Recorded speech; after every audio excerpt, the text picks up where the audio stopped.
What's the same, what's changing? I would argue the South then was undergoing a period of tremendous change and growth, and that's still the case today. Mint Museum's senior curator of American art, Jonathan Stuhlman, leads a private tour group through the Mint's latest art exhibition, Southern Modern, rediscovering the radical art below the Mason-Dixon line. It brings works in from around 50 public and private collections all around the country. And it's really the first show to look at art, to bring it all together, to look at it comprehensively, art from this period, from the region, which has really been largely absent from histories of American art. I knew I was going to see Southern art, but I didn't realize the information I was going to learn. And believe me, it was beyond our expectation. The exhibit, featuring more than 100 paintings and works on paper by notable artists from the American South during the first half of the 20th century.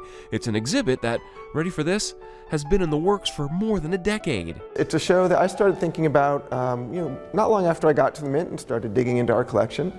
And I started seeing works by artists that I thought, these are great paintings or prints or pastels or whatever. They weren't part of my kind of traditional art historical background or classes in American art. How come nothing's happened since then to kind of bring it together and celebrate it? We consulted with many curators, museum directors, scholars, collectors, all throughout the region. He explained actually the process of bringing these artists together for this exhibit. The laundry to me kind of almost looks like flags that one would see on the lines of a boat. The goal that Stuhlman set out to accomplish was to shine a light on the artists of the time and bringing their work to light, and wanting people to think about the ways that Charlotte and the South were changing and growing at the time. But I learned a lot more about artists that were from the South or working in the South or influenced the way we see the South. It gives you a good perspective.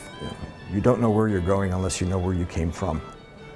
And this is a great exhibit to see how the area has changed and grown. What I found out today was that in textbooks, none of this is reflected.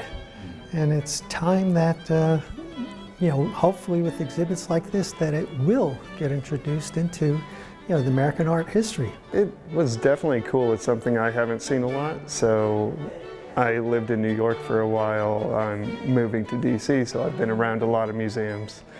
And I agree that kind of like Southern arts is underrepresented, and it's nice to kind of see a cohesive body of work. Everyone coming together in the bargain basement here, looking at all the goods and picking things over and selecting things. And it's a rare painting in which you see both black and white populations together.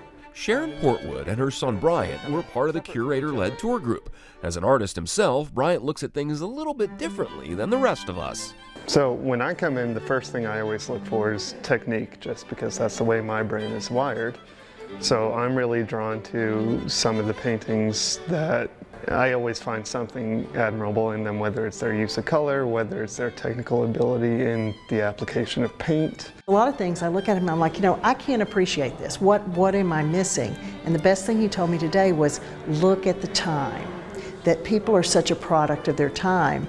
And that was great advice, because as you walk through the exhibit, you really do see, not just in the art, but in what people are expressing through their art. The Southern Modern exhibit is broken into 7 different sections covering new urban environments, the Jim Crow era, ritual and religion, many modernisms, a Southern sampler, the enduring landscape, and planting new seeds colonies in schools. When we were picking the works, we first and foremost prioritized getting the strongest works of art that we could to represent the artists.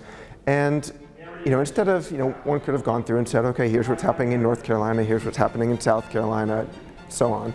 But we thought that wouldn't really make for the most compelling presentation. So once we'd selected the works, we really just kind of started looking at them and we're thinking about what themes are emerging here, what are we seeing kind of rising to the top in terms of the subjects, in terms of the approaches. So people, again, from kind of all different walks of life. We've got the shop boy here, who I think these are his shoes and his broom. He's taken off his shoes to warm his feet by the fire and put the broom down by his stock over here. As part of the selection process for the exhibit, the Mint wanted a wide array of artists of the time to be represented, being sure to include female artists as well as artists of color. Women were essential to not only the artistic communities here, but also kind of as cultural movers and shakers during the time. So you think about the Mint Museum, for example, was founded by a group of women here in Charlotte in the 1930s. Many years ago, in high school, I received an art degree, and I will tell you, this is very interesting because this was back in the 60s, and we never touched upon Black artists, particularly the ones that we have seen today. So it was a revelation for me. You know, really the visitor takeaway, we hope, is that they learn something new, they discover some artists they hadn't heard of and maybe look into more.